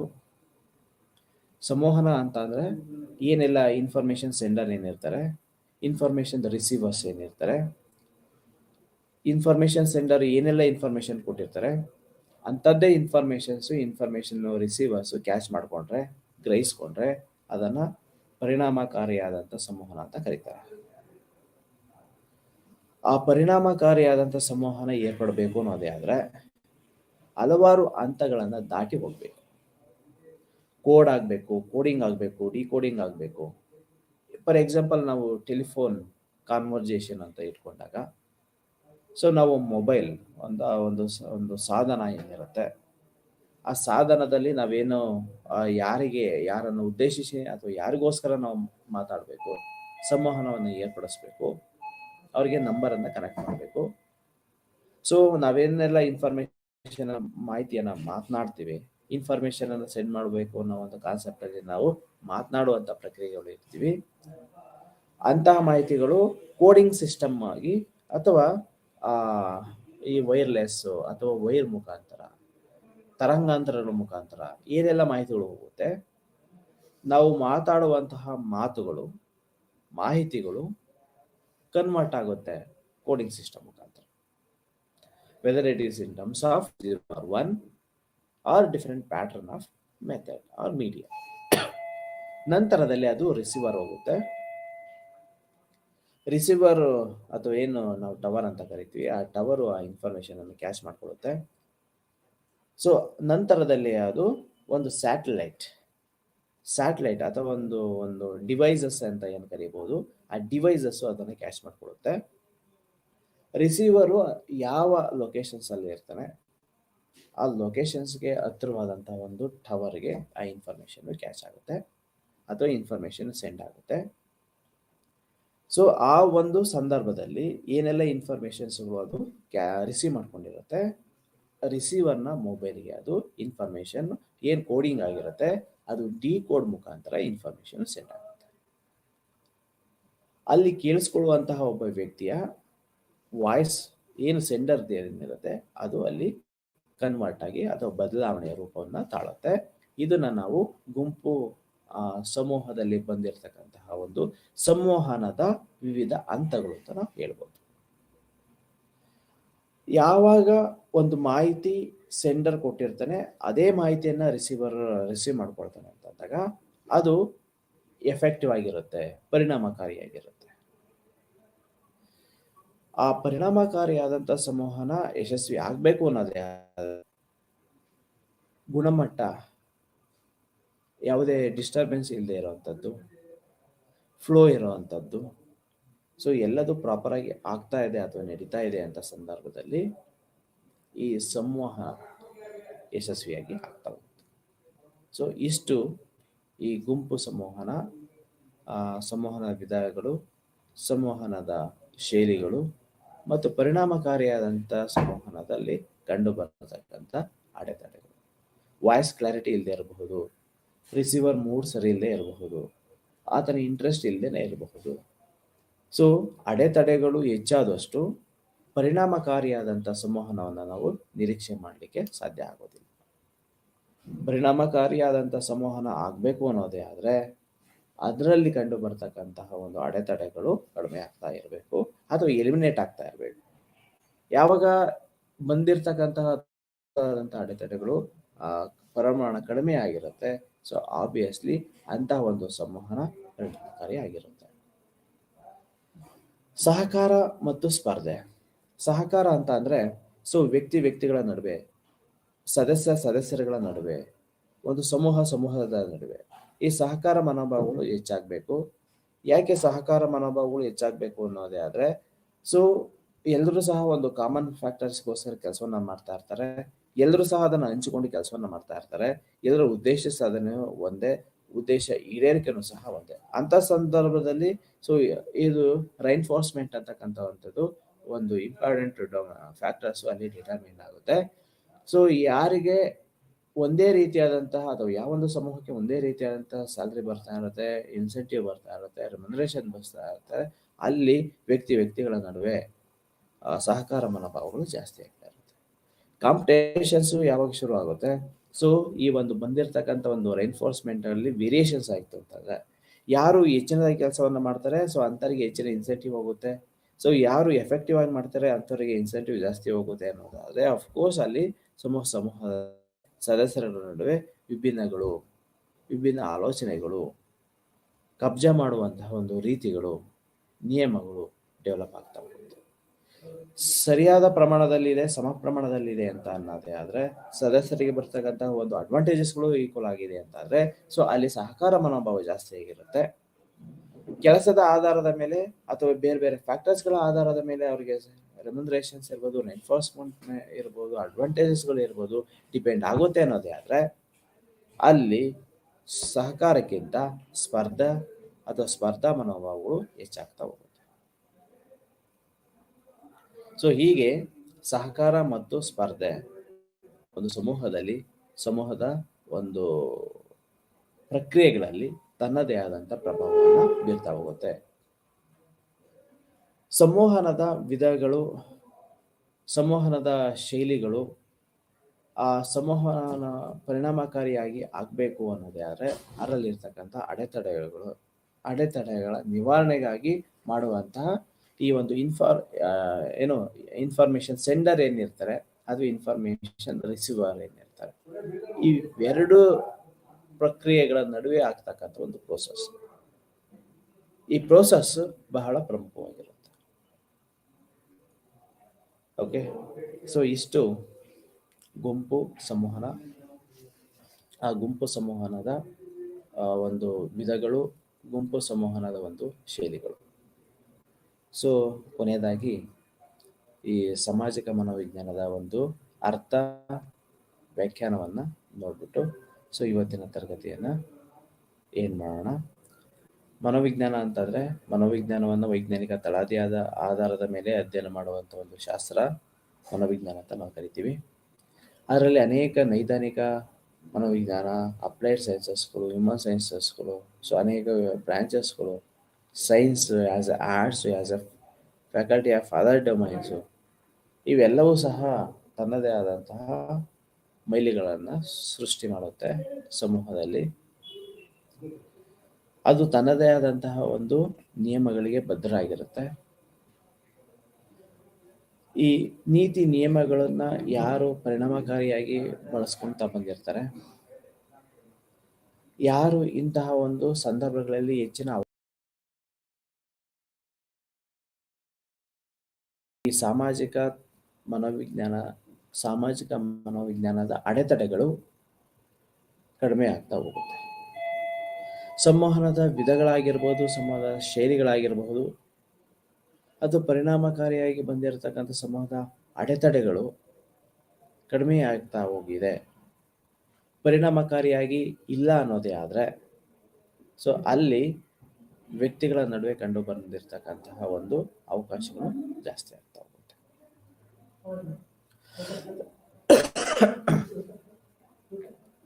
ಓಕೆ, ಸೊ ಟುಡೇ ಈ ಸಾಮಾಜಿಕ ಮನೋವಿಜ್ಞಾನದ ವ್ಯಾಖ್ಯಾನಗಳು, ಅದರಲ್ಲಿ ಬಂದಿರತಕ್ಕಂಥ ಒಂದು ಹಲವಾರು ಬ್ರಾಂಚಸ್ಗಳು, ನೈದಾನಿಕ ಮನೋವಿಜ್ಞಾನ, ವಿಕಾಸ ಮನೋವಿಜ್ಞಾನ, ಮಕ್ಕಳ ಮನೋವಿಜ್ಞಾನ, ನೈದಾನಿಕ ಮನೋವಿಜ್ಞಾನ, ಸಾಂಸ್ಥಿಕ ಮನೋವಿಜ್ಞಾನ, ಇಂಡಸ್ಟ್ರಿಯಲ್ ಸೈಕಾಲಜಿ. ಸೊ ಹಲವಾರು ಈ ಅಪ್ಲೈಡ್ ಸೈನ್ಸಸ್ ಅಲ್ಲಿ ಬರ್ತಕ್ಕಂಥ ಮನೋವಿಜ್ಞಾನ ಶಾಖೆಗಳಲ್ಲಿ ತನ್ನದೇ ಆದ ಮಹತ್ವಗಳನ್ನು ನಾವು ಬೀರ್ತಾ ಹೋಗುತ್ತೆ. ಅದರ ಉಪಯೋಗ ಮತ್ತು ಪರಿಣಾಮಕಾರಿಯಾದಂತಹ ಒಂದು ಸಾಧನ ಉದ್ದೇಶಗಳನ್ನು ನಾವು ಕೂಲಂಕುಷವಾಗಿ ನಾವು ಅಧ್ಯಯನ ಮಾಡಬೇಕು ಅನ್ನೋದೇ ಆದರೆ ಮನೋವಿಜ್ಞಾನದ ಪರಿಣಾಮಕಾರಿಗಳು, ಮನೋವಿಜ್ಞಾನವನ್ನು ವಿವಿಧ ಶಾಖೆಗಳು, ಅದರ ವ್ಯಾಪ್ತಿಗಳನ್ನು ಸಹ ನಾವು ಅಧ್ಯಯನ ಮಾಡಬೇಕಾಗತ್ತೆ. ಸಾಮಾಜಿಕ ಮನೋವಿಜ್ಞಾನದ ಒಂದು ಎಲ್ಲೆಯನ್ನು ನಾವು ನಿರ್ಧರಿಸಬೇಕು ಅನ್ನೋದೇ ಆದರೆ ಸಂವಹನ, ಅದರ ನಿಯಮಗಳು, ನಿಲುಕುವ ಪರಿಗಳು ನಾವು ಪರಿಣಾಮಕಾರಿಯಾಗಿ ಅಧ್ಯಯನ ಮಾಡಬೇಕಾಗುತ್ತೆ. ಓಕೆ, ಸೊ ಇಷ್ಟು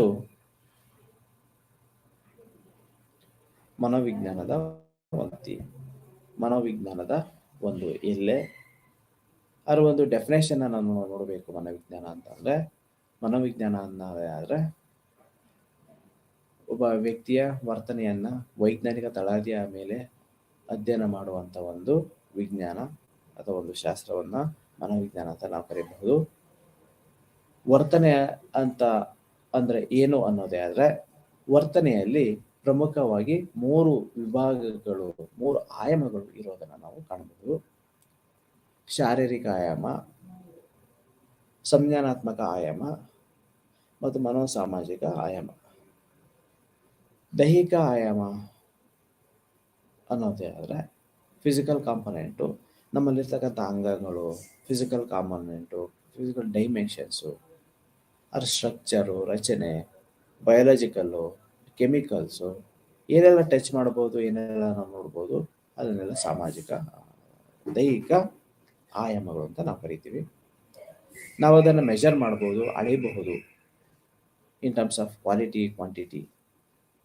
ಅದೆಲ್ಲದೂ ಸಹ ಶಾರೀರಿಕ ಆಯಾಮ. ಎರಡನೇ ಕಾಂಪೊನೆಂಟ್, ಎರಡನೇ ಆಯಾಮ ಸಂಜ್ಞಾನಾತ್ಮಕ ಆಯಾಮ.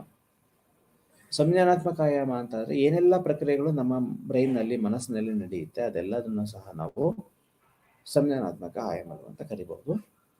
ಉದಾಹರಣೆಗೆ learning, memory, decision making, creative thinking, critical thinking, learning, motivation.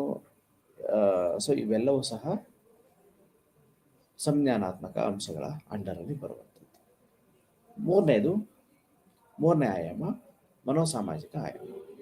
ಮನೋಸಾಮಾಜಿಕ ಆಯಾಮದಲ್ಲಿ ಬರುವಂಥ ಪ್ರಮುಖ ಅಂಶಗಳು ಯಾವಪ್ಪ ಅಂತಂದ್ರೆ ಎಮೋಷನ್ಸು, ಫೀಲಿಂಗ್ಸು, ಪರ್ಸನಲ್, ಇಂಟ್ರವರ್ಟ, ಎಕ್ಸ್ಟ್ರಾವರ್ಟ, ಆಂಬಿವರ್ಟ, ಮೂಡಿಶ ಅಥವಾ ಸ್ಟೈಲಿಶ. ಸೊ ಯಾರು ಯಾವ ಹಂತದಲ್ಲಿ ಬರ್ತಾರೆ, ಇವೆಲ್ಲವೂ ಸಹ ನಾವು ನೋಡ್ತಾ ಹೋಗ್ತೀವಿ. ಸೊ ಹೀಗೆ ಇವೆಲ್ಲವೂ ಸಹ ಮೆಜರಬಲ್ ಅಂದ್ರೆ ವೇರಿಯಬಲ್ಸ್ ಅಂತ ನಾವು ಏನು ಕರಿಬೋದು ಇನ್ ಟರ್ಮ್ಸ್ ಆಫ್ ರಿಸರ್ಚು. ಏನೆಲ್ಲ ಚೇಂಜಸ್ ಆಗುತ್ತೆ, ಏನೆಲ್ಲ ಬದಲಾವಣೆಗಳೇ ತನ್ನಷ್ಟಕ್ಕೆ ತಾನು ಹೂಡಿಕೊಳ್ತಾ ಇರುತ್ತೆ, ಅದೆಲ್ಲ ಸಹ measurable variable which can vary, sir, that is variable. So these are the measurable variables what we called as a behaviour, component of behaviour. So ಇಷ್ಟು ಮನೋವಿಜ್ಞಾನದ ಆಯಾಮಗಳನ್ನು ನಾವು ಅಧ್ಯಯನ ಮಾಡಬಹುದು.